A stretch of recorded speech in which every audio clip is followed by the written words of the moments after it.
we could meet in person soon. How about the others? How are you in your area?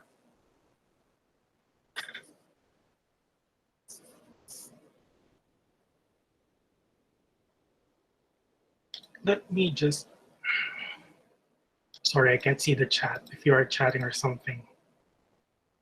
Yeah, most of them are chatting that they're confined at home. Good evening, guys. Good evening. Welcome to the MuleSoft community in Manila. I know that it's already around 8 p.m. in India, I think. 7:30, is that correct? That's awesome. All right, so I hope you are all safe. Oh, I'm sorry, it's a little bit, you are 1.5 hours behind. Okay. Yeah, it's 3:40 p.m. I'm sorry. Oh, yeah, we also have someone from New Zealand. Hi, Mary. Welcome. Hi, thank you. Awesome. All right, so I think we could start now. I think we are all set. So, um, before we start, we just have to discuss our housekeeping rules. This session will be recorded and will be muted. Please be muted during the speaker presentation, and the recording and slides for today's presentation will be made available to all attendees. At the end of each presentation, you will have a chance to ask your questions to our speakers. Feel free to type it in on your chat. And then at the end of each presentation, feel free to unmute yourself. Just raise your hand, and then we will acknowledge you, and then feel free to unmute yourself so that you can ask that question. And then after all the presentation, there will be a quiz game where you will get a chance to win a training voucher from MuleSoft. We will be giving away 3 training vouchers from MuleSoft. And then we will also give away 50 Grab food vouchers for the residents in the Philippines. All right. So this event is possible through our partners, Capgemini, MuleSoft, and the Trailblazer community groups in the Philippines. So if you have your social media right now, if you have your phone right now and you're active in Twitter or Instagram, Facebook, or LinkedIn, feel free to post a screenshot of this event and then post it online using these hashtags, Manila MuleSoft Meetup and MuleSoft Meetup. All right, so let's go through the agenda for today. So it's a simple agenda. We will have our Mule Migration Assistant at 6:15 p.m.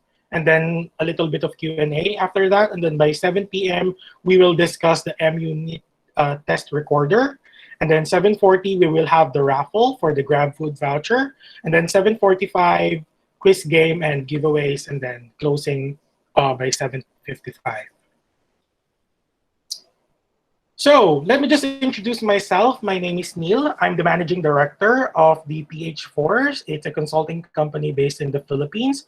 And I'm also the co-leader of the MuleSoft groups in the Philippines. I'm also the country lead of the Salesforce community in the Philippines. I also have with me here in this call my co-leaders, Ryan, Christopher, and Janos. Say hi. Hey guys. Hi guys. Good afternoon. Good evening to other guys. Hello. Awesome.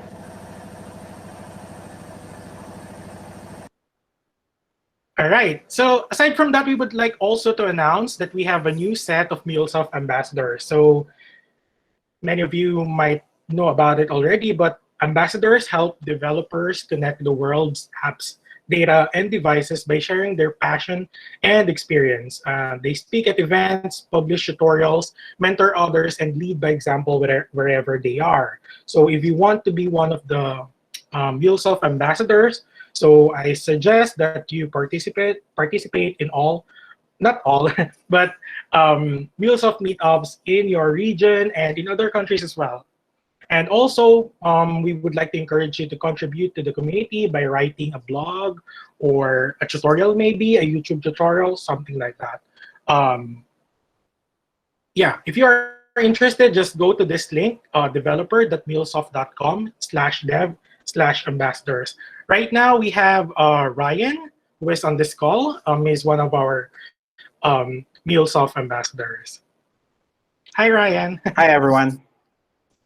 Yeah, that's Ryan. All right, you will meet him later. He will be the one to do the raffle. Okay, so let's go to our agenda. So today, we will be focusing on the MuleSoft tools and their capabilities, including some demos and insights that will help you and your organization in your MuleSoft journey. So Mule is evolving, adding in key features and improvements such as seamless access to data, repeatable data streams, self-tuning capabilities, simplified message model, and better error handling. But the question remains, if I have applications on Mule 3, how can I move seamlessly to Mule 4 and take advantage of all these features?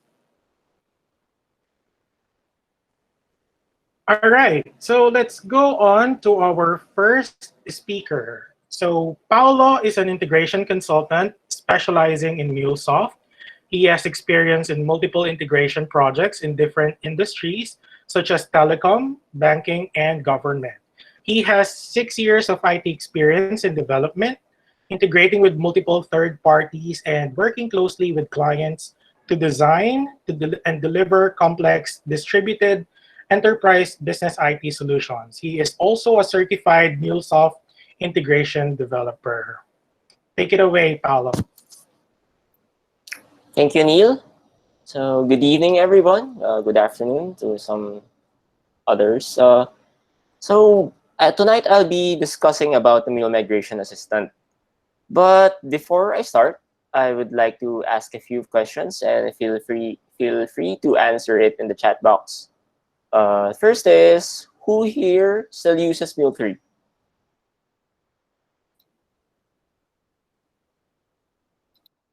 Anyone? Yeah, I see some people still using Mule 3. And how about, has anyone experienced doing migration from Mule 3 to Mule 4?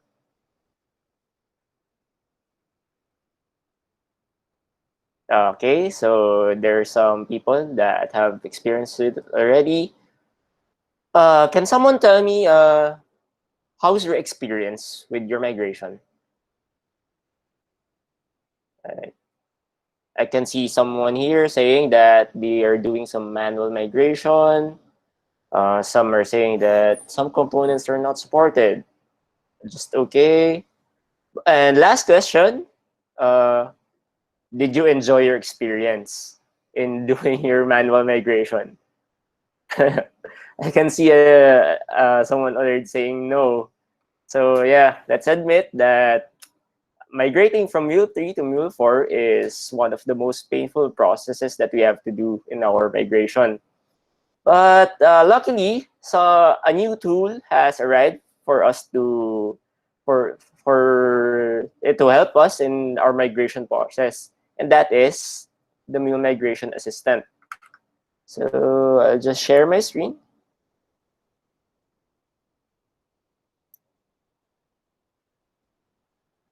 Is it visible now?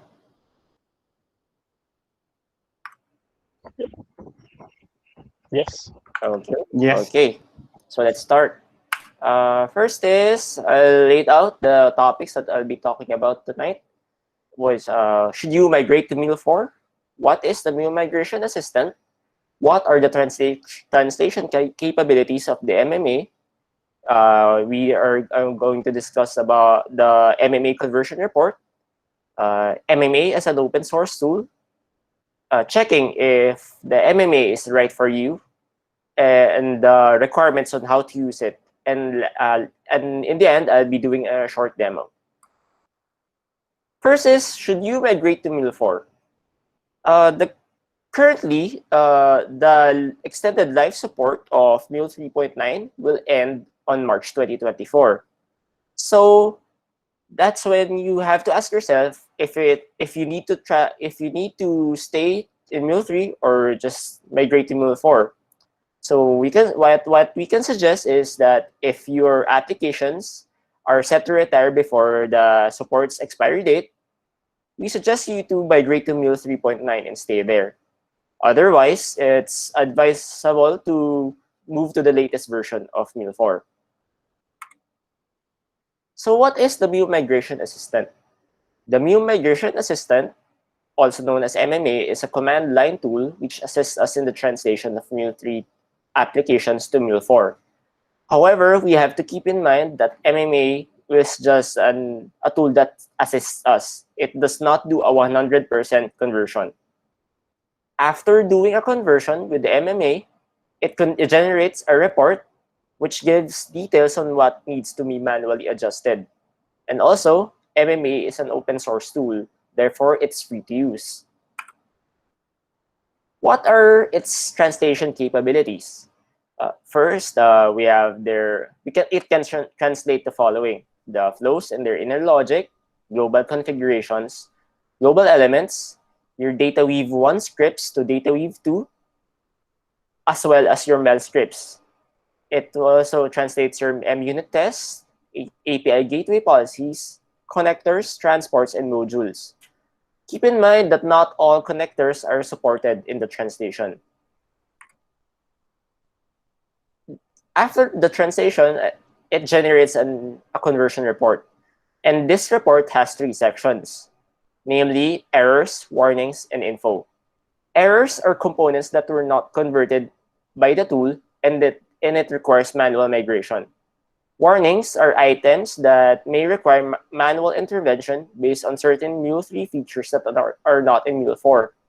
These components are mostly items where the MMA tried its best to make it work in Mule 4, but it's better to check and manually change it to use the proper Mule 4 implementation. Lastly, the info. These are items that are concerned about Mule 3 features that were removed or changed to make use of Mule 4 improvements. These items do not need any action. So here's a sample of a Mule conversion report. You can see the 3 sections. And if you click the details that you see in the report, for example, we check the errors, you are taken to a page where it states the lines of code that are concerned, and also it provides links which gives us supplemental information, documentation on how to work on the migration. So, for example, this is our Mule 3 flow, and after running the tool, this is what it looks like. MMA is an open source tool, so it's available in MuleSoft's GitHub. It's free to download and use. And because this is an ongoing project, contributions to the project are welcome. So if you think you have ideas on how to improve the capabilities of the MMA tool, feel free to contact the team. So since it's an open source tool, this is not a part of MuleSoft's commercial endpoint platform offering. Therefore, this is not supported by the MuleSoft support team. So, is MMA right for you? You have to ask yourself a few questions again. Is your project's architecture already set? Will there be major changes after the upgrade? If your project if your Mule 3 project is pretty much final, if you think the structure is complete, we suggest that you use the MMA tool. But if your project, when you're planning to migrate to Mule 4, but you need to do a lot of restructuring, maybe it's better to do your migration manually. But then again, I suggest that you consider running the MMA to assess the report results and the changes that needs to be manually corrected. So with that being said, why don't we try the MMA? But first, these are the minimum requirements. We need Java 8, Maven 3.3.9, and this is the command that you use in your command line.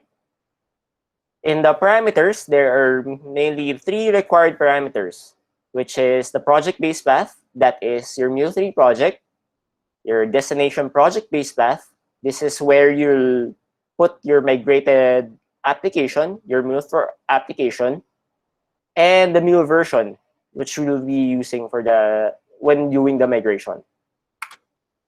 So let's start to the demo. First is let's get the Mule Migration Assistant.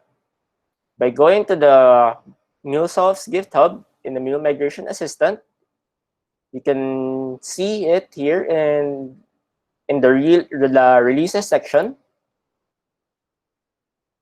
and download the appropriate zip file for you. I won't download it anymore because I have it with me. And paste it in somewhere where it's convenient for you. So here, this is my zip file, and after unzipping it, it will generate a folder which contains your Mule Migration Assistant jar. So let's check first our Mule3 project. This simple project has 2 flows. It has an HTTP listener that a GET request that accepts a URI parameter, and that URI parameter is being printed out in the logger. It also accesses the box API via a box component, just getting some folder info. And after that, it goes to a different flow, which goes to an external API, which calls a quote of the day API. After getting the response, that response is then set in a variable using the enricher component.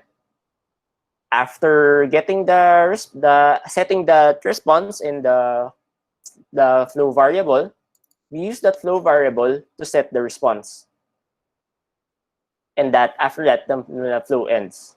So let's try doing that translation.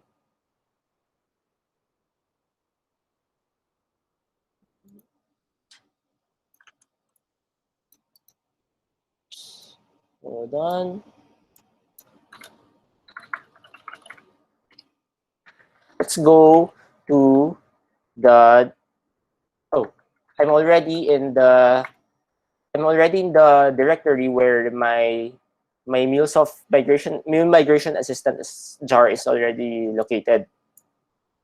So let's go back to the command and do it one by one. So that's Java jar Mule Migration Assistant runner. That's the jar. And hold on. Let's open my notes just to make it easier.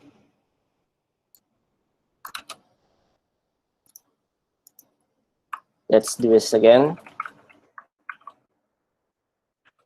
Oops.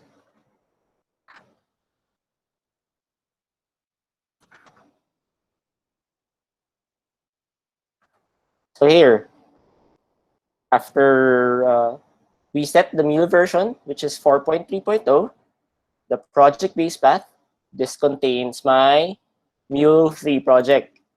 And the destination project-based path, I am setting it in a Mule4 workspace and the directory. The end of their directory, which is here is Mule Migration QOTD. That's the folder where your Mule4 migrated project will be located. So, but you have to make sure that this folder is not existing. So let's run that. And now it's running. There, the migration assistant has run successfully. So before we import that project, let's go to where that project was imported. that project was migrated. So if you open your folder, your project folder, this is in the Mule4 folder, you can see a folder named report. And in that report, there is an HTML file.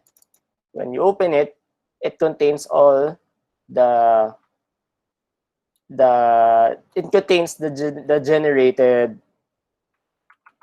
generated conversion report. As you can see, we have an error and some warnings. Let's try opening one error, which is that says here that the migration of the box is not supported. When open that, we see the lines concerned in the code, and also some additional information, which is here. These are components that are deprecated or removed in Mule4, and also some tips on how to work on this migration. Since it says here that the box component is an unsupported connector, it suggests that we manually migrate it. So let's try importing that generated project. So let's import it. Go to the project. See here, it's workspace Mule4, Mule Migration QOTD. Fix the name. It's not copied in the workspace, and finish. So it's importing.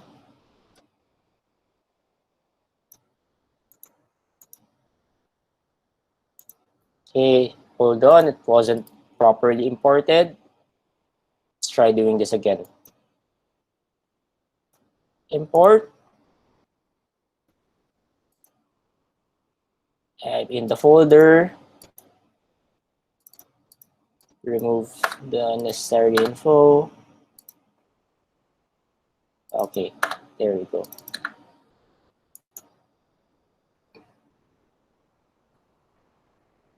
So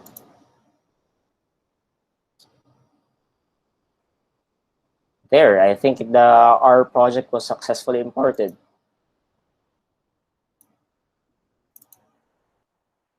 If we open this is the XML file that contains our flows. The structure is pretty much intact, except that we see some gray components and also an additional flow. Compare it to the original project, which only has 2 flows. So because of that, we will now do our manual editing. So let's check here. Let's check components here one bit by bit. If you can see, there's some components named attributes to inbound properties. At the end, there's outbound properties to var. The same applies in the other flow. These are compatibility module components. These are components that tries its best to translate the Mule3 component into Mule4. But most of the time, these are not complete translations. And in this case, we are dealing with the inbound and outbound properties from Mule3. But since those properties are not in Mule4 anymore, and those are attributes, we need to fix that. I said before that the URI parameter is being printed out in the logger. So let's check the logger. Scroll down. Let me stretch this window. Let's open this up. And if you can see here, it's using the compatibility variable that's to be able to print out the URI parameter. But I think it would be better if you use the the proper Mule4 implementation, which is, let's remove that, which is attributes, the URI params, that dot the URI parameter. So there. So you also need to check the your HTTP listener. If you go to the responses, you might see some stuff from the migration that might be a little difficult to little complicated. But since in the original project, we are not I was not doing any modifications to the headers, to the response, it's ideal that we remove that part. So let's go to your HTTP listener. If you go to your if you go to the XML view, you can also see here the comments, and these comments are correlated to the generated report. So with that said, I think we can remove these things. And also, we can also, if you check our HTTP component, it's probably somewhere there. Let's just check it in the XML file. There are some headers that are set automatically. Let's just remove that for now because I'm not using it. And after that, we can finally remove these compatibility module components. So there's two more here. Oops. There. So what's next? We fixed our compatibility module. We fixed our URI parameter. Let's fix this error, which is the box component. Since this is not supported, this component is not supported in Mule4 anymore, what we can do now is, let's try deleting. We can delete this, and you can do it here. You can also see here in the global elements that my original configuration for the box component is still there, but it's not working properly. We can also delete that. And let's try searching if the box component is available in Mule4. Luckily, there's a Mule4 implementation of this component, this connector. Let's include that. So what earlier we're using it to get folder info. So let's just add this again here. This is a get folder component, and let's make a new connector configuration. So first, I need to fill up some details, and those details are still in the app.properties. So you can see here that your properties from Mule3 are still available in Mule4. So let's use the appropriate values for that.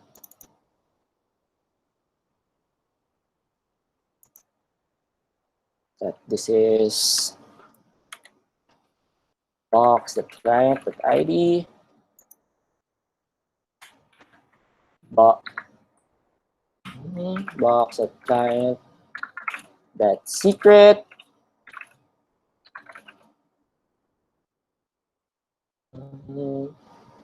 this callback URL has an appropriate value.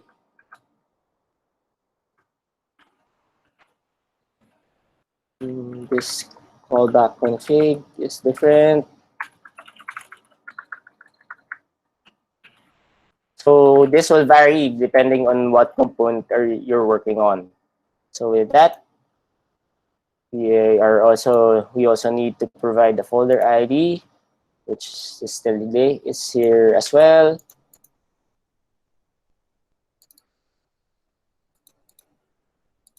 Let's put it here. So there. With that, our box box get folder component is finally migrated. So let's check here this flow reference. We all know that in Mule4, enrichers do not exist anymore. Instead, you can use the flow reference component to be able to set your target value to a certain target. For example, earlier we were using a variable that's named QOTD, and we are setting the payload that we receive from the HTTP request. So where does this flow reference go? It goes to this new flow, subflow, which has a name, which has an enricher in the name. I guess this is a way the MMA likes to tell you that this is how they handle the enricher. But I don't think an extra flow will be necessary for that. I believe we can just directly go to the concerned subflow. So we can just copy this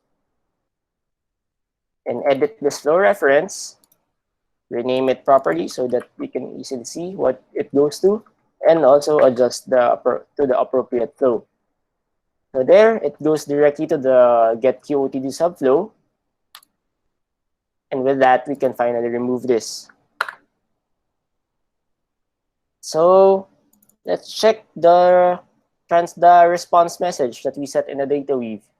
You can see here that before it's using flow vars, now it's just using vars. So I guess we don't need to do anything here. That said, I think our migration is complete. So let's try running this.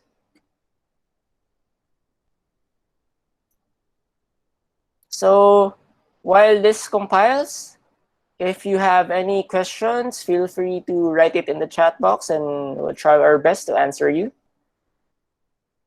So how are you guys? And are there any things that are confusing for you? Or how are you doing there? Let's go to the chat. So Emir here says, what version of Mule4 components will use on the conversion?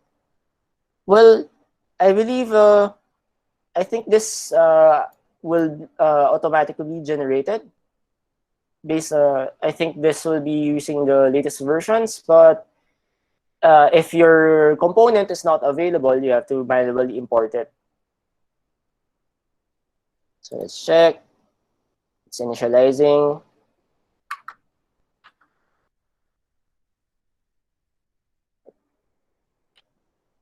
My laptop is trying its best. So you can see here that it's initializing. It's almost there. Seems like MMA conversion. Seems like MMA only converts data weave expressions in transform message only. I think you can try using the data weave in your logger. I think it will be translated as well. So in the transform code, we need to go through each component to check if it's correct. Ideally, yes, because I think we need to be careful when doing our migration. But if you go back to the generated report, the summary report, it will assist you on what things you need to check, what needs to be fixed. So there, it's deployed now. Let's try calling it. So here, it's this is my URI parameter, my name, Paolo. Let's send the request. And it generated my quote of the day, which says the quote and the author. It's a successful request. So let's go to the logger to check.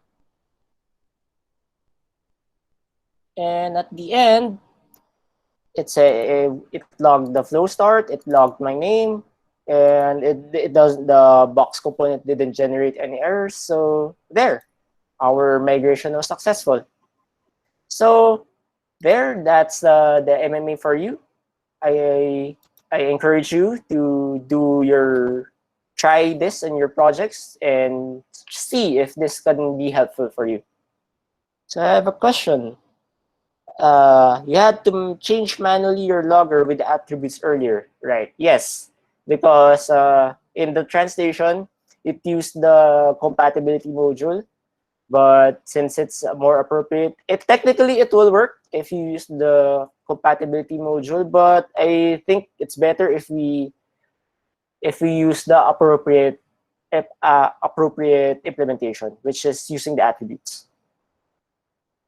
Hi, Paolo. Is it okay to have this project and we'll try to do it in my laptop? I guess so. I'll just fix some components just to make sure that some private info are not sent to you guys. But yeah, I think we can send a sample of this project. How about Groovy scripts? What happens to those? If again, I do not know the complete list, but if you try to use the MMA tool on your own, and if I believe are there Groovy, maybe if you try to use the MMA tool, it will generate a report for you. How about Mule 3 transformers? Like I said, not all components will be generated. I will be translated automatically, so it will vary. From our cases will always be different. Can we migrate MUnit? Stated in the details earlier, MUnit will also be translated. But then again, you have to check your components. Does your global component elements contain the config properties pointing to your property file? Yes. I was using a property file in my Mule 3 project. It's named app.properties, and it's available in my Mule 4 project. Here. So there. Sorry, Paolo, that's not what I meant. So you have to configure that in the global elements, right? To be able to parameterize the variables. Yeah. In the configuration, it's here. Okay, cool. Yep, that's the one. All right, all good. Thanks. How about exception handling? This might be a little tedious because the exception handling has changed. Has a big changes in Mule 4. So I guess you have to check this for yourself as well. Looks like MMA can be beneficial for small, simple projects. For any complex ones, better to go manually. So my thoughts, it won't hurt to try to use the MMA tool. So at least you don't have to do everything manually, and at least you can see how it fares in your project. So instead of just guessing, I guess it's better to just try it yourself to be able to see if it can be beneficial for you. If your architecture, your structure is pretty much set, I believe MMA is a great help. So instead of switching from, like, if I manually migrate it, I have to look at my Mule 3 project, then switch again to my Mule 4 project and do it back and forth. It's kind of tedious and you might miss something out. So MMA can help you assess if it's a tool that's appropriate for you.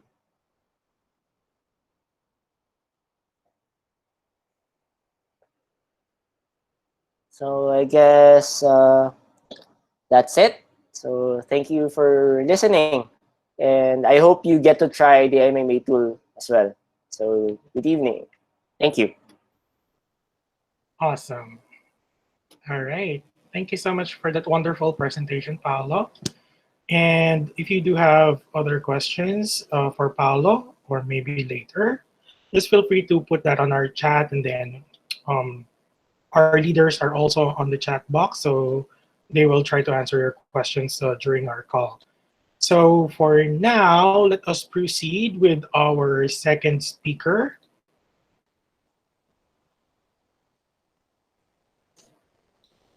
One sec.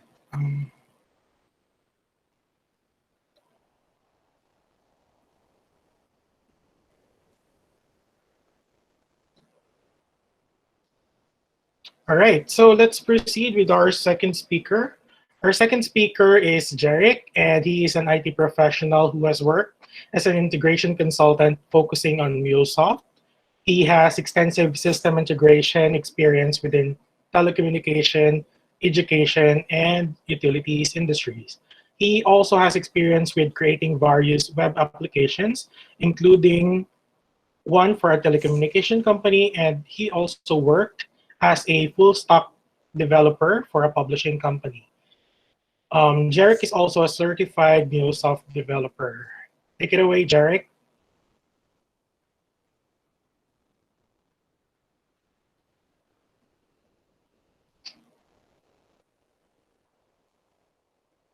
Jarek? All right. Good evening, guys. Can you hear me well? Yes, we can hear you, Jeric. Good. So I just presented my screen. Can you see my screen now? Can you see my screen now? So yeah, I thought we are going to have a raffle first, but since next month, I'm going to present you the MUnit test recorder.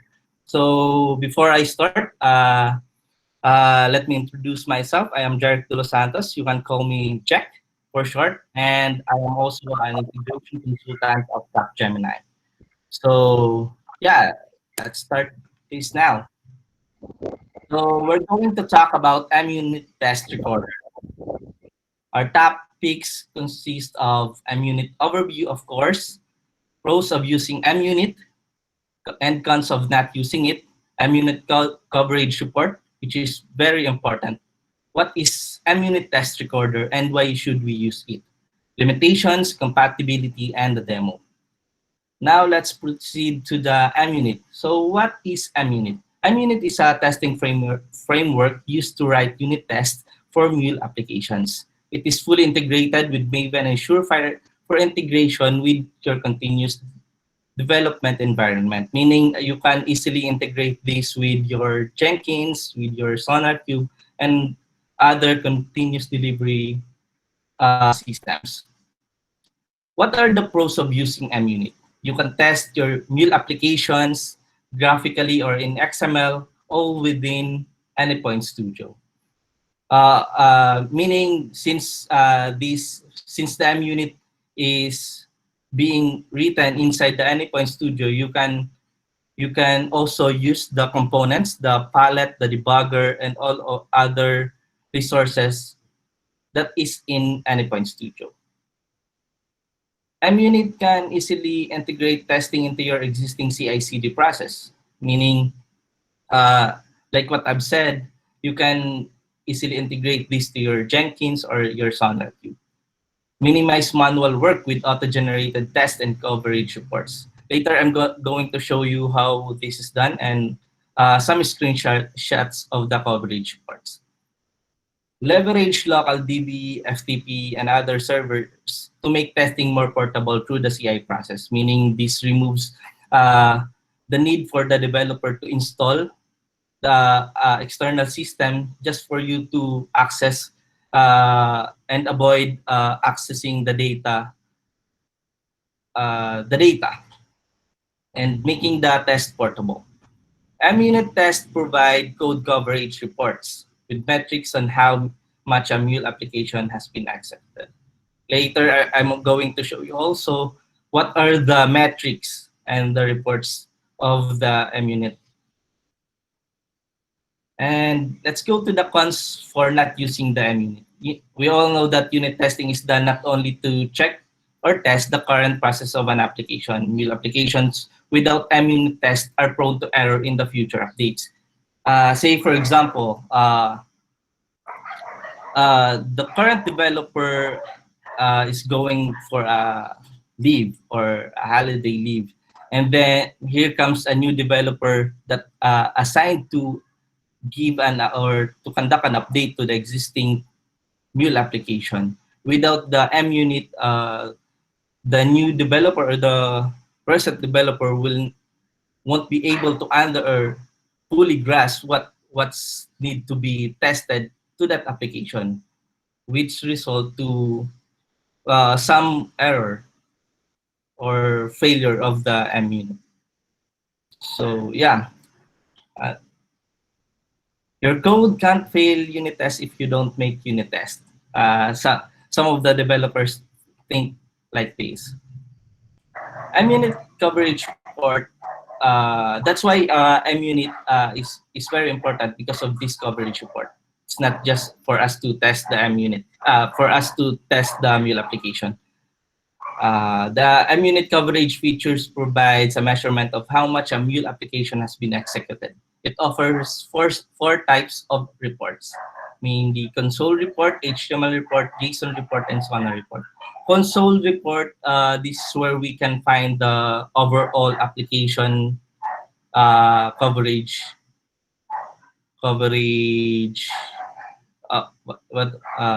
overall application coverage report. And then this is where we also find what are the test cases that contains errors, that contains failures, and other types. This is where we also find the generate report button for that proceeds as to the HTML report. The HTML report is same thing with the console report. It's just that it can provide you the resource level report and the flow level report. The JSON report is just the same as the HTML report. It's just that it is in the JSON format. Same with SONA report. It's just that it is in SONA cube report format. MUnit handles three different coverage levels. The application, this contains the whole Mule application coverage report, and then the resource, which is the configuration XML, each configuration XML, and then the flow, which is your flow or subflow under each configuration. Here are some of the screenshots of coverage report. For the console report, we can see the overall coverage. And then if there is an error, you can see it in here in the test case with error and with failures. If it contains error, the color of this bar would be red. And if it contains failure, I think it should be gray. And then you can, once you click this generate report, an HTML file would be open, and then will lead you to this window. As you can see, we can see here the application coverage, and then for each resource coverage, for each configuration XML. And then if you click a specific XML configuration, you'll be redirected to this window, which is the each flow or subflow of your resource. And then the JSON report, which is somehow similar to the HTML report. It's just that it is written in the JSON format. Same thing with the SONA report. Now you are thinking of writing an unit test. But the problem here now is thinking of writing an MUnit test is pretty much annoying. It consumes a lot of our time creating test cases, especially for the application, for a huge applications. Sometimes it consumes days or maybe weeks for us for us to finish the MUnit test. And that's why I'm going to introduce you to our main topic, which is the MUnit test recorder. Before going to our topic, let me check the chat box. If you are still there, just hit a thumbs up so I can proceed.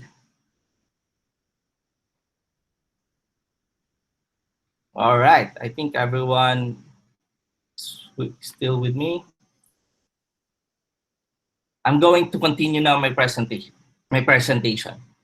MUnit Test Recorder is a new feature introduced with Anypoint Studio 7.5. It enables the developers to record the processing flow and generate automatic unit test case depending on recorded or captured events. So can you imagine that this tool can generate automatic unit test case? So for me, that is mind-blowing. You don't have to put extra effort for you to create a unit test. So why should you use the MUnit test recorder? Well, it makes the developers' life easier that they don't have to spend much of their time in writing the MUnit test. Later, I'm going to show you step by step on how this is done, and you'll just see with just a few clicks, your test suite will be generated. All right, what are the limitations for this tool? MUnit test recorder cannot generate test for flows with mule errors raised inside the flow, or even errors are handled by on error continue. This means that if your flow or your flow contains an error, then you cannot generate a test for that specific flow, especially if the error is data weave error, or may it be an HTTP error, as even if that is handled by an error continue. Test will not be generated for the successful execution, but for the result does not reach its destination because the application is terminated. Meaning, let's say this flow calls the one that you're testing, this flow, and then that flow has been successfully executed, but the one that's calling it has been terminated or encounters an error. Then the MUnit test recorder will not generate a test. Mocking values resulting from parallel processes causes a mixture of real and mock data that compromises the execution of the processors that follow in your test. So if your flow contains parallel processes like scatter gather, and then you're going to mock one of the connector, and then the other one will not be mocked, and then you combine that data, then the MUnit test recorder will not generate a test case. It does not support the cases in which the structure of the data being tested changes inside the iteration. This means that we all know that unit test can handle the iteration or the for loop of or the looping of data, but it does not support if the changes happens inside the iteration. So that's one of the limitation of the MUnit test recorder. Recorder that not support marking of a message before or inside for each processor. So this means that you cannot mark a message inside for each processor. Now let's talk about the compatibility. Anypoint Studio should be 7.5.0 and later, and then the MUnit should be 2.2.5 and later, and so on. So now let's proceed to the demo. All right, I have here a pre-made Mule application. So with my pre-made Mule application, I'm before stating what's in the process of this application, I'm going to execute now the test recorder. So while waiting for it to compile, we're talking on something. So right now I'm going to right click on this flow or any flow that you want to conduct that to use the test recorder. Right click on this flow and then the MUnit, and then click the record test for this flow. This will compile your Mule application and deploy it on your local. So while waiting for it to be deployed, this Mule application contains two flow. The first one is this one, which for I think I ran of memory, so I'll execute this again. All right, so as I've said, this Mule application contains two flows. The first one is this one, which basically call or get a user from via HTTP request, and then transform that message, and then store the transformed message to the object store. And then the second one is the test recorder, which we will find this with our limitation, because this HTTP request is going to an invalid path. So later, I'm also going to show you what will happen if we encounter a limitation in our execution. All right, so I think it is starting now. It's lagging utils. So maybe you're wondering if you can select two or more flows for you to execute the test recorder. Unfortunately, that is not supported in this tool, because you can only select one for you to execute this MUnit test recorder. So if you have, say, 100 flows or subflows, then you're going to run or use the test recorder 100 times also. And then here it goes. Once it is deployed, there will be a pop-up window stating that it is now waiting for an input data.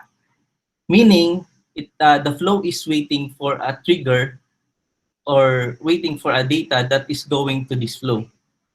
Now I'm going to trigger a request going to that flow using the postman. And then I'm going to send it now. You'll notice that the message here will be changed to recording. It is now capturing the data in the background process. Once it is done, the configure test will be enabled. All right, the configure test has been enabled. You'll be redirected to a welcome window. This is where you can select if you have an existing test suite. You can select it in here or rename or create a new test suite. And then you can rename your test case. Usually we use a success or a fail, something like that. And then we click next. This is the important part of the test recorder. The selection of assertion happens in the flow when you click the flow. Here, this is where you can select the input. What are the inputs? And then the output to be asserted. All right. And then, so as you can see, all of the Mule process or Mule components is listed in here. I have here some notes, what we're going to do for each processor. Let's say for this HTTP request, we're going to map this. For mapping this processor, you can select either to map the payload, attributes, or variable.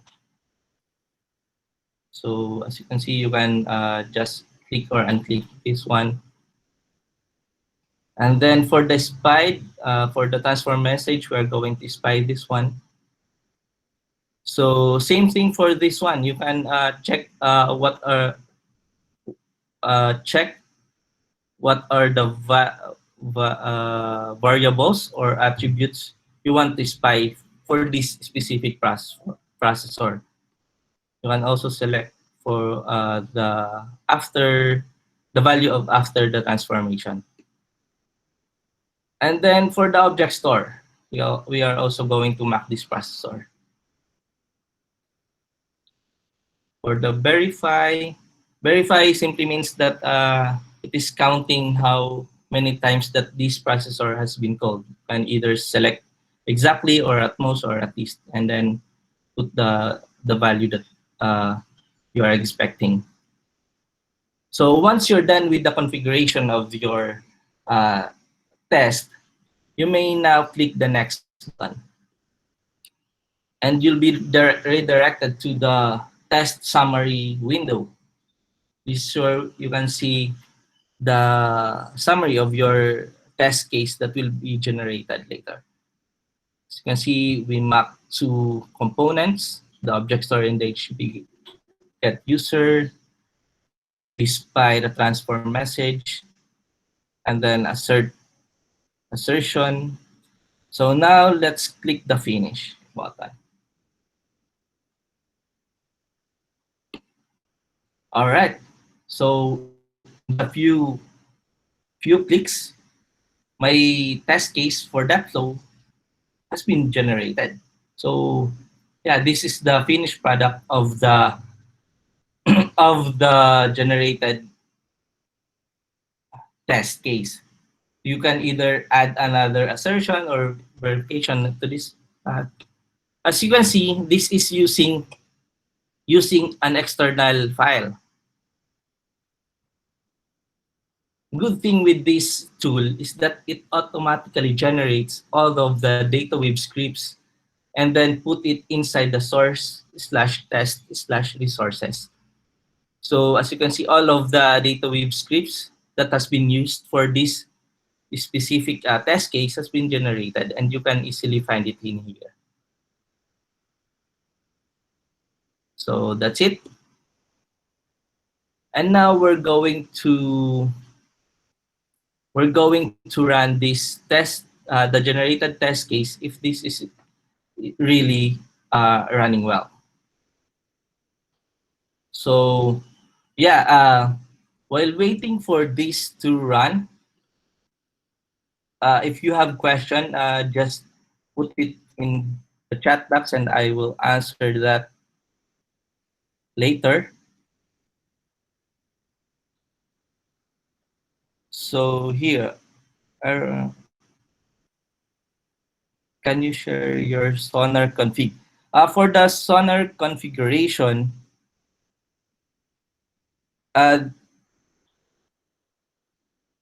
this demo is mainly focused on the test recorder. So the Sonar configuration is not yet available. But I think some of our colleagues are working on that. Error on runtime or compile time. Same error, Jared. Even if it is on runtime, you can run the MUnit test. You can run the project, so it will not generate a report. And also, if you encounter on the runtime, the same thing. It's the same thing. Will it cover the subflows that reference from the parent flow? Yeah. Mm-hmm. If you run the MUnit test recorder, the subflow that is referenced inside the flow that you are recording, it should cover and conduct also the test case. Where and how can we pick specific blocks like until successful while mocking, and how can we put assertion on it? Where and how can we configure? I think I have shown you where and how can you configure the specific blocks. It is after you trigger a request going to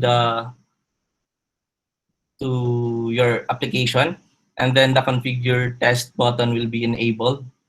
And then from there you can select each component if you want to map that specific component. So yeah, after that you can see, I think I have a screenshot in here.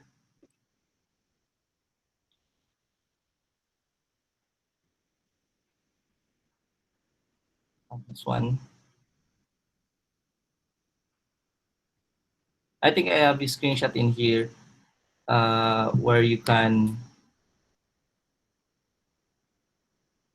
So here, you can select each component and choose if you want to map this component, or you want to spy or verify that component.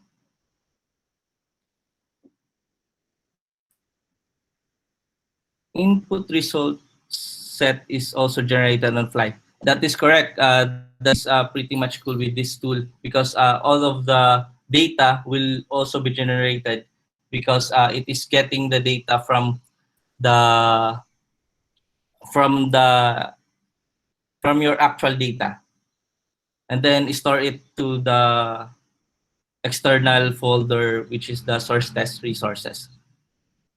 Show integration with CI and CD, how our test reports are shown. Hi, Ami. Unfortunately, that will cover a lot, because setting up CI/CD is also time consuming, and this also needs a lot of our time for us to create a scripts like the pipeline. So maybe in the future MuleSoft Meetup we can have that. For the limit cases, how should we generate MUnit manually, or either case to use test recorder is the best choice? For my experience now, the best choice is to use the test recorder. However, if you don't have, or if you don't have the capability of using the test recorder, because for some reason you are not using the MUnit runtime 4.3.0, then you can just manually create the MUnit by just right clicking the application, and then select new, and then MUnit test. All right, I think our MUnit test case has done. And then, as you can see, we can check in our console report the overall coverage, which is 46. And then there's no error and failure, meaning the execution of the tool is perfectly done. Let's click the generate report. This is what I've said. We can. This is the HTML report. The application coverage here, the resource. And if you click inside this resource, you'll be seeing flows, which is the flow level. All right. So yeah, now that we're done with the successful execution of the tool, we're now going to proceed with the execution on what will happen if we encounter a limitation. I'm going to right click now on this flow, and then record test for this flow. Let's wait for this to finish again.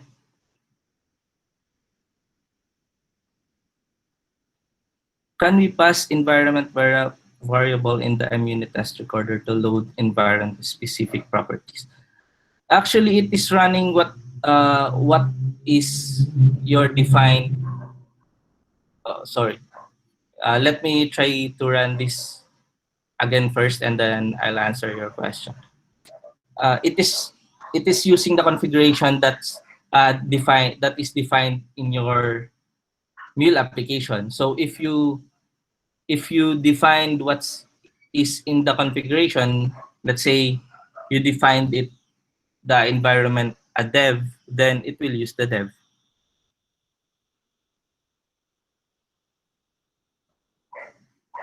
So did I answer your question correctly?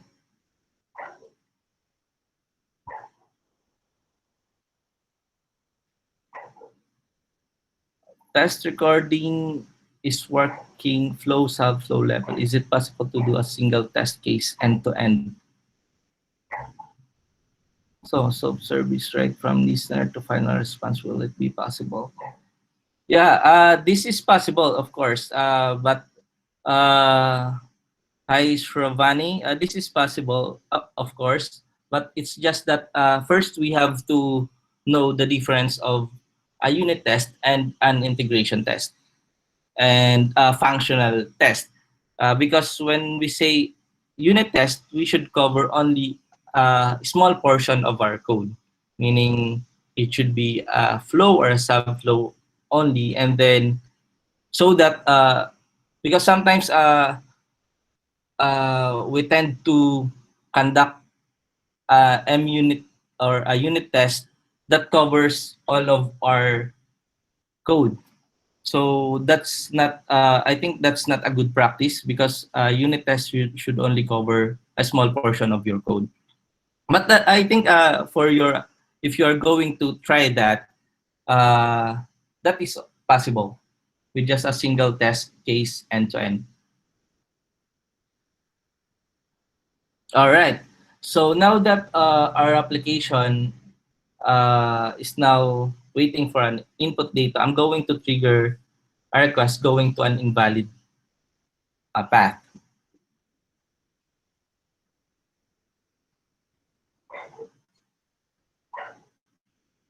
All right, it is now recording.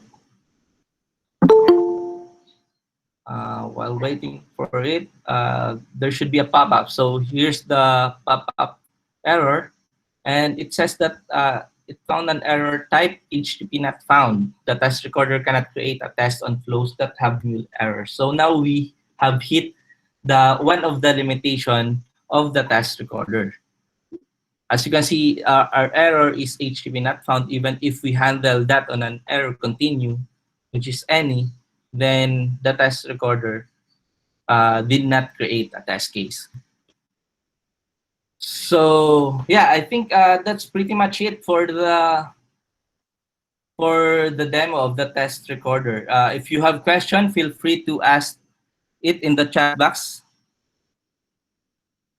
Oh, you are passing it in the configuration. Haven't tried that one. You mean you are going to use the run configuration, this one, and then you're going to pass it in the VM arguments. I think I'm not sure. It's just that in my mind that should work.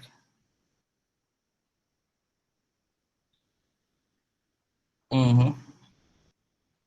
All right. So that's my answer, Myron. Did I answer your question?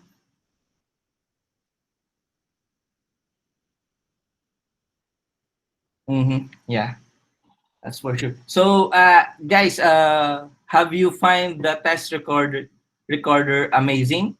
Is it mind blowing? Just hit a thumbs up if you are. All right. Samset says it's awesome. So if there's no order of the first use runtime, otherwise you're. All right. So I think that's pretty much it.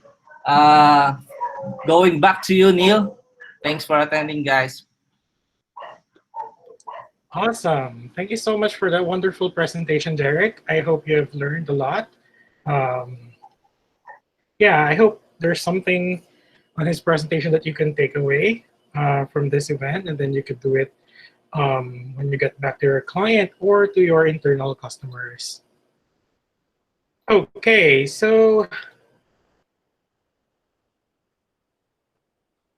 Now let's proceed with, I would like to request everyone to open their camera because we will have a picture taking. So yeah, just a quick one, don't be shy. So we will just have a screenshot of all the attendees. Ryan, you will take it, right? Yes, so just give us 1 minute.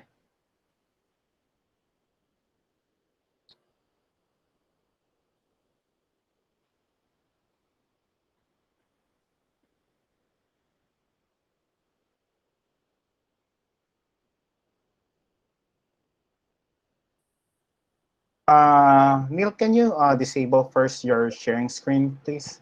Oh, sure, sorry. Okay. All right, so everybody, so 1, 2, 3.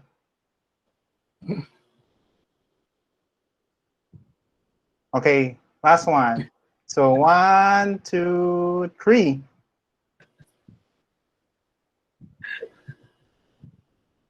All right, thank you, everyone. Go back to you, Neil. All right, thank you so much, guys. So let's proceed with the most awaited part of our program. Let's do the raffle. Yep. All right, go ahead, Ryan. So yeah, so we're going to do the raffle. So residents of the Philippines are entitled to win Grab voucher worth 300 pesos. So let me share to you my screen. So are you excited? Comment below. So what are you planning to buy? Yeah, what are you planning to buy for worth 300? So By the way, just to share, we can only give it to Philippine residents because the voucher code only works in the Philippines. So yeah, as much as we want to share it with everyone, unfortunately. so are you able to see my screen? So hold that. Let me change my layout. So give me 1 second. All right. So there you go. So I'll explain it. So basically, so we're basically most of us are MuleSoft developers. So I created a Mule app for our raffle just to show you. It's currently randomized. So yeah, so it's not fixed. So we have here all of our attendees. So Philippine residents are entitled to win the raffle. So let me draw it now. So are you ready? So Jollibee, you want McDonald's? All right, let's begin. So these are the winners, and I'll post it to the message. Back to you, Neil. Wow, that was quick. All right, so yeah, I think you will put it on the chat box, right? Yeah, I'm putting it now. All right, congratulations, guys. Personally, I would order Jollibee, a bucket of Jollibee. Like it's like 6 pieces of chicken, I think. All right, so let's proceed with our other agenda.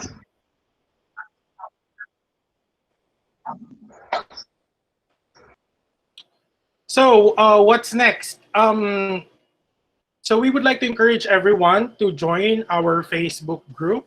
Just search for Mule PH to receive updates from our group. So this is where we collaborate most of the time. So if you have questions as well, if you want to reach out to the community, to your other community members, just feel free to post your questions. Or if you are looking for tips, so feel free to post that there. As long as it's MuleSoft related, of course. So we are also planning to have another session this coming September. So we are already accepting application for our next meetup speakers. So you could send us a message as well for that one. So right now we don't have a specific topic yet. So it's good if you already have a topic in mind. Just share it to us, and then let's arrange the next meetup with you being the speaker. You could also join us on our official meetup page. This is our meetup page. It's meetups.mulesoft.com and just search for Manila. So you can join there. I think you already have, all of the attendees already have access to this website. It's just that if you have other friends who would like to join our community, please ask them to go here so that they will receive notification as well if we have future events. So if you have any feedback, feel free to contact us or contact MuleSoft, meetup@mulesoft.com. After this event, you will also receive an email. It's a survey as well. Feel free to answer the survey for us to improve our next meetups. All right, so we understand that everyone was not able to join our last raffle, but this time with our online quiz game, regardless wherever you are, you can use the training voucher for this one. So we will be giving away, not giving away, you will win. You will have a chance to win 3 training vouchers. So any training, instructor-led training. So it's not a virtual training. I mean, it's not a pre-recorded training. It's a instructor-led training. All right. So may I call on Chris for this one? Go ahead, Chris. Hi guys, can you hear me? Yes. So let me just share my screen to you guys. By the way, congratulations to all our GrabFood voucher winners. All right, so we are in the most fun part of the night. Can you guys see my screen? Yes. Yep, so are you guys ready to win the training voucher? Give me a big yes in the chat box.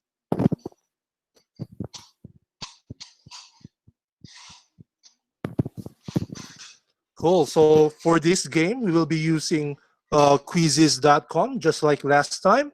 So I will be sharing the link shortly. All right. So just going to put the link inside the chat box. And then I'm also going to put it here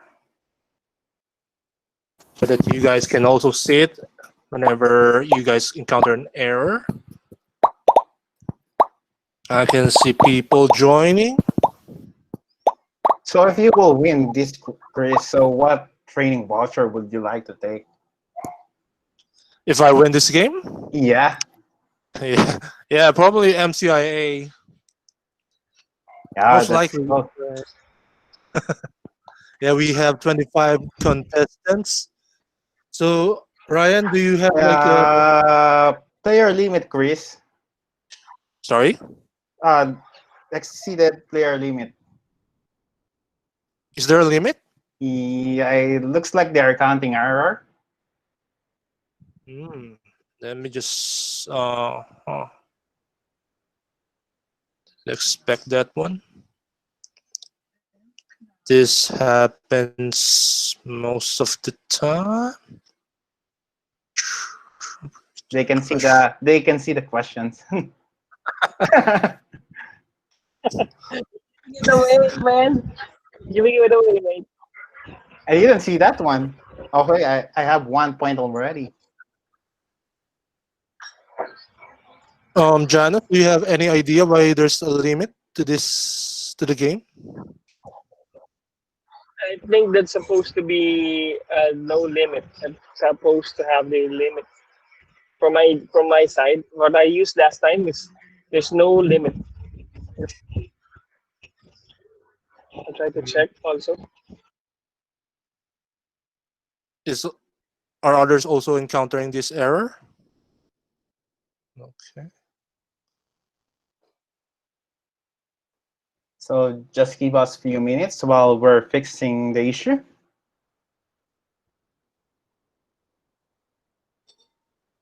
Yeah, so we will definitely fix this issue so everyone can get a chance to win the training vouchers.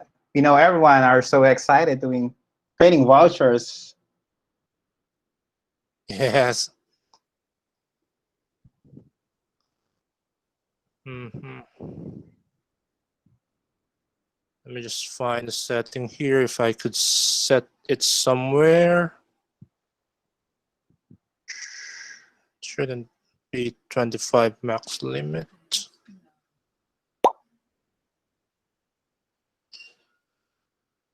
Yes, sorry, Shubham. I'm still trying to figure out the maximum number, how to set the maximum number of players. Does anybody know how this works? Chris, I I think would suggest your Chris, screen because they can see the yep, answers. cover your screen first. Can you move your screen, Chris? Yes. Okay, thanks for Stop sharing the. Yep. Yep. And then probably guide you through it. I So am only joining as a participant. probably guys, while we are waiting for the quiz, maybe I can share my code to the randomizer to the application that I created while we're solving the issue. So are you good on that one? Comment below.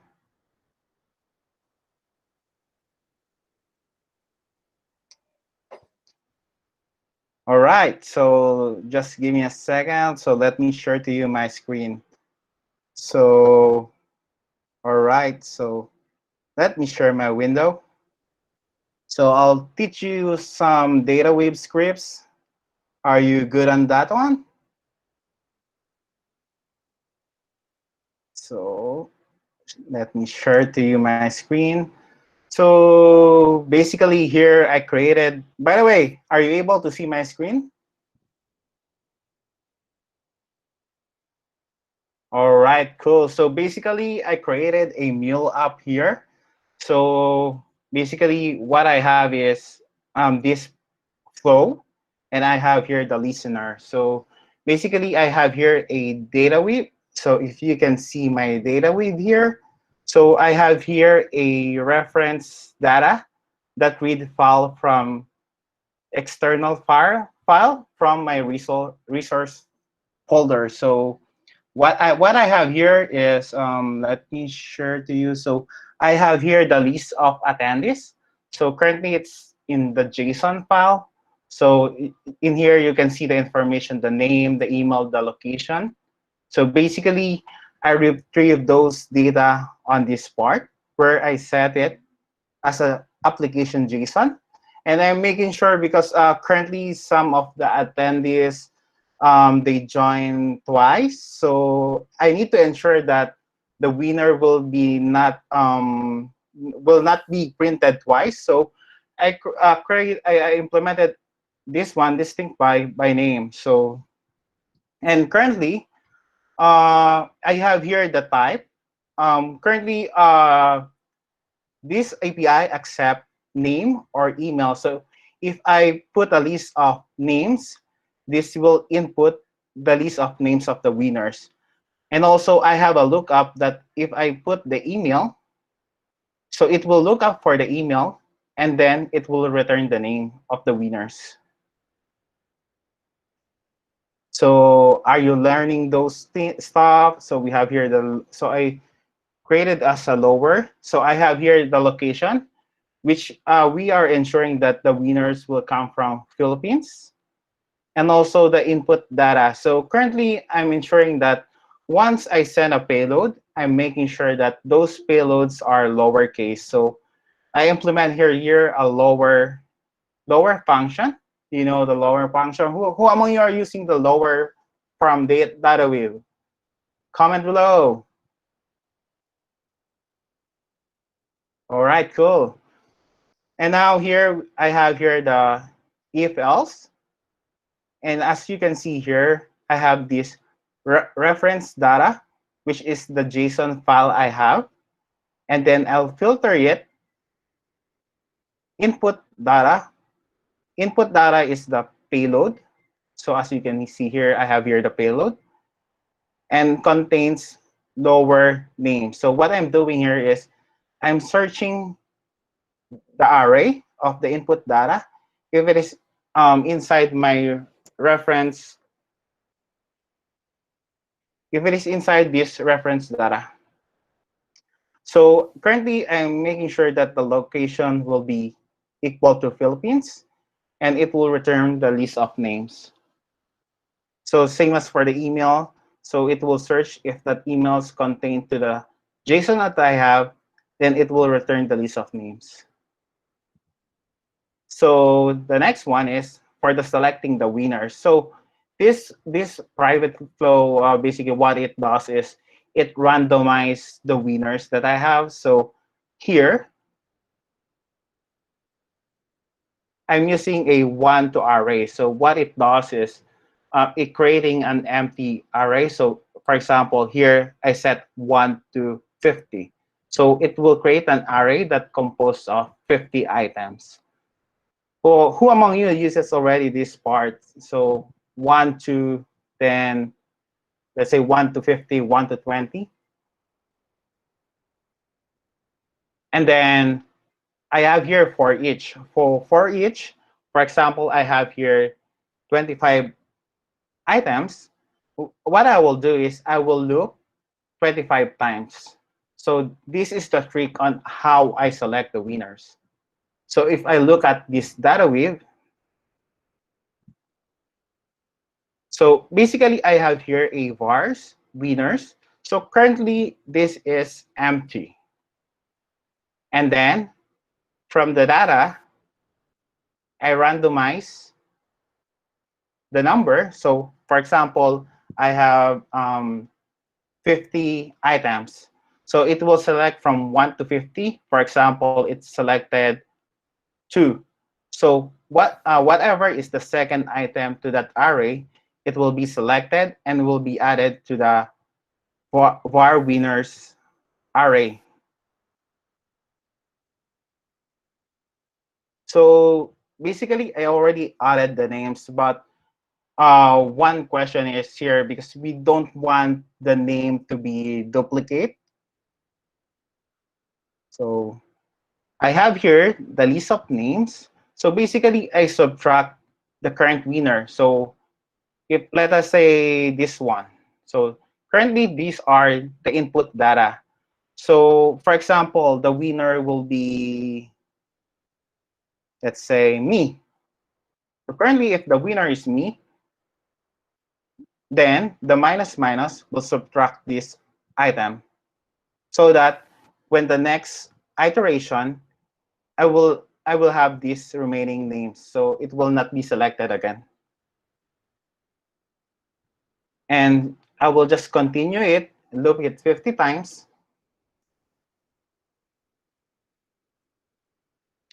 And the next one, I'll just set the winners to the payload.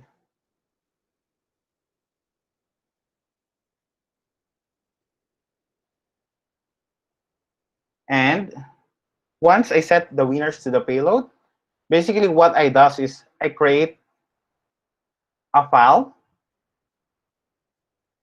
that select the winners and send it to the creating to the JSON. So this will create a list for me who are the winners for the raffle. So so I have a feedback from my team. So about the. So what are we going to do is Neil, Chris, Janos. I think they. Yep. Hello? Yes, Sorry. go. Guys, it's unfortunate that we can only accommodate 25 players. So at least what we plan to do now is raffle the vouchers that we have. Okay. I think Ryan has already showed you the algorithm, or at least the code that he has. I think it's also fair for everyone to at least have a chance or a fighting chance for in the raffle. Is that agreeable with you guys? I think we can use Kahoot, but not at this time. It will take a lot of time, so sorry. Okay. I think most of the people here, Ryan, are agreeing. It's Okay. a fair route to raffle instead of use the quiz. Limited So, to 25 yep. percent, sorry.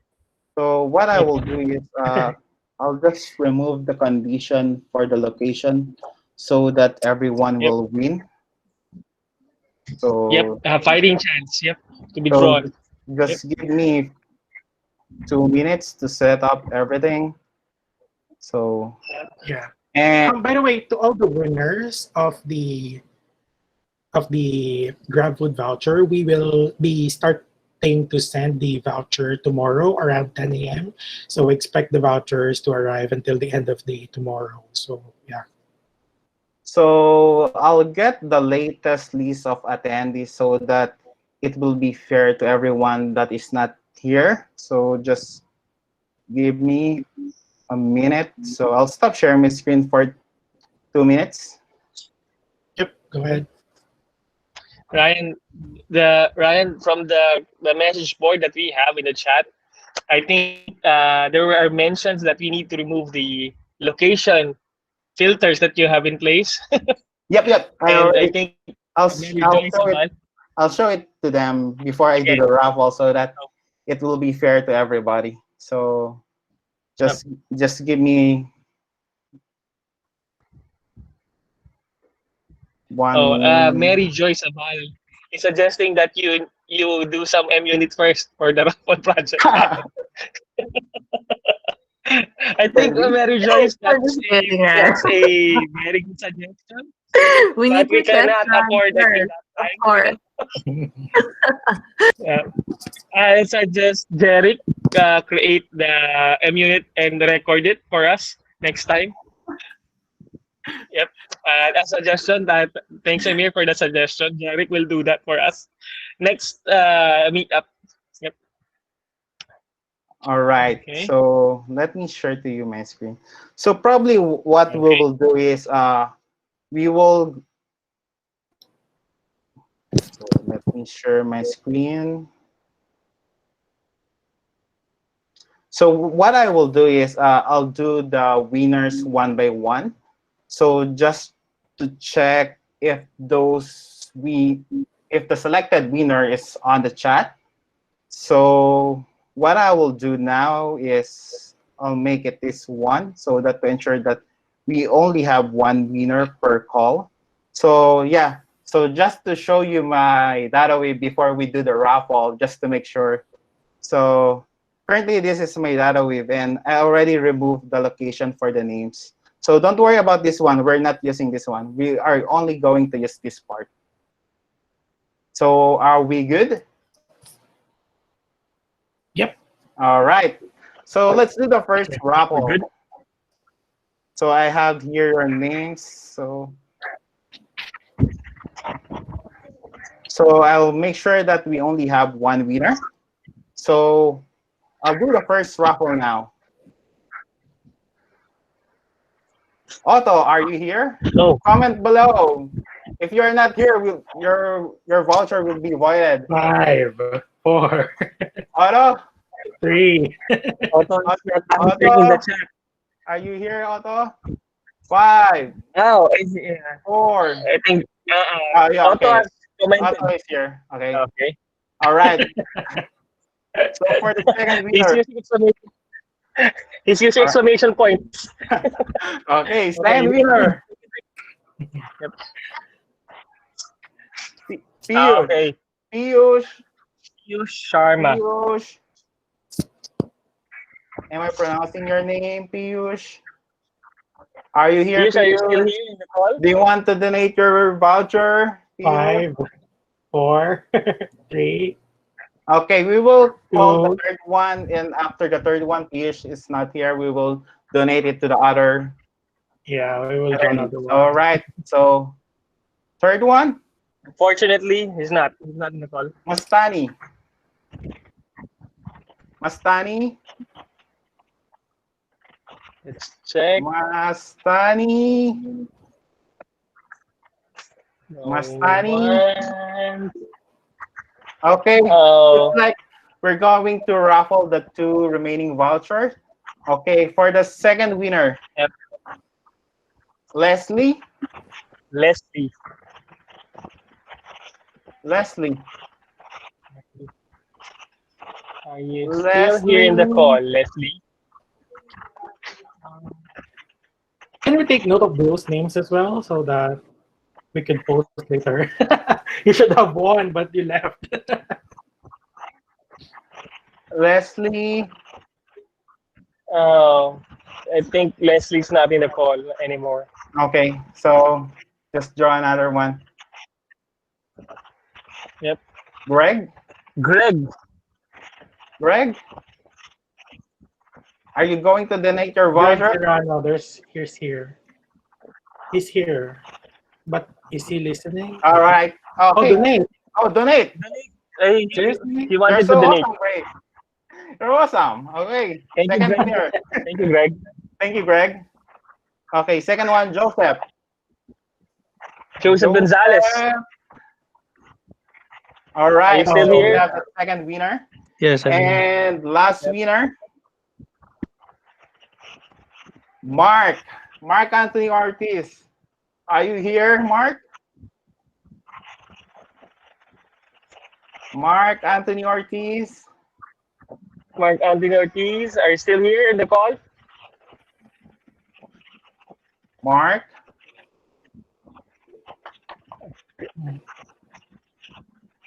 Mark. Oh, Yeah, we have I him. think it's an Mark important. Ortiz. I think he's still here, but He's yeah, here. he's Mark answered. Ortiz. He already chatted. Yeah. Okay. Yep. There you go. Birthday. Go back to you, Neil. Awesome. Who are So who are winners? the winners? Mark Ortiz. Ortiz.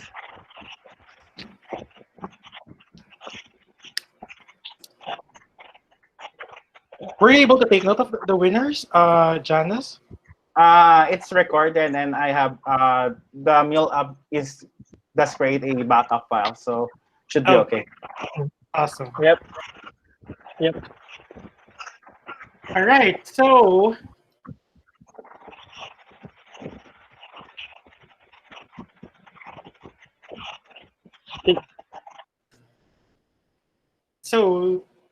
that's it, guys. Thank you so much for attending our event for tonight or for today, and then I hope to see you soon.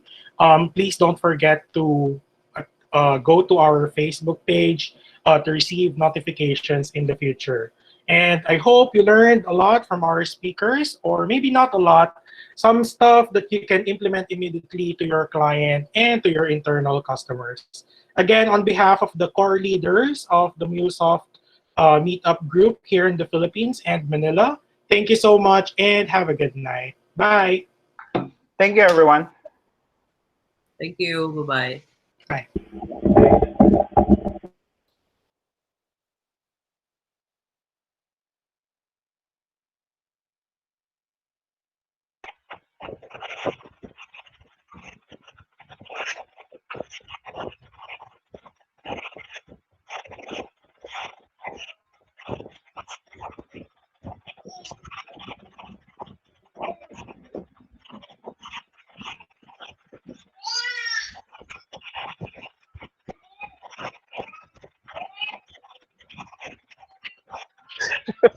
Reynold still joined.